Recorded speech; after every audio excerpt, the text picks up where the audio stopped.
নির্বাচনের তফসিল ঘোষণার সময় জানালেন সিইসি। আগামী অক্টোবর মাসে জাতীয় নির্বাচনের শিডিউল তফসিল ঘোষণার প্রস্তুতি নিচ্ছে বলে জানিয়েছেন প্রধান নির্বাচন commissioner CEC M Nasir Uddin. সোমবার 10 মার্চ আগারগাঁওয়ে নির্বাচন ভবনে সাংবাদিকদের মুখোমুখি হয়ে কথা জানান তিনি।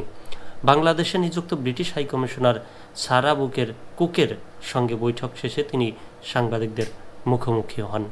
জাতীয় নির্বাচনের ট্রেনে উঠেছেন কিনা সাংবাদিকদের এমন প্রশ্নের জবাবে প্রধান নির্বাচন কমিশনার বলেন, প্রধান উপদেষ্টার ঘোষণার পর থেকেই আমরা জাতীয় নির্বাচনের প্রস্তুতি নিয়ে কাজ করছি, তবে জাতীয় নির্বাচনের ঘোষণা কিন্তু প্রধান উপদেষ্টাই দিবেন। নাসির উদ্দিন বলেন, আমাদের টাইমলাইন হচ্ছে ডিসেম্বর, এটা মাথায় রেখেই আমরা কাজ করছি। ডিসেম্বরে ভোট হলে অক্টোবরে শিডিউল ঘোষণা করতে হবে।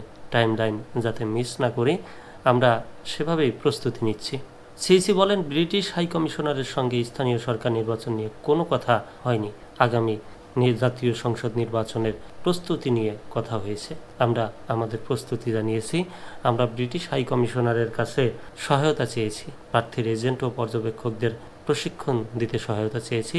আমাদের কী ধরনের সহযোগিতা লাগবে সেটা তারা জানতে চেয়েছেন। তিনি আরও বলেন, তারা জানতে এসেছিলেন পার্লামেন্ট নির্বাচনের প্রস্তুতি সম্পর্কে।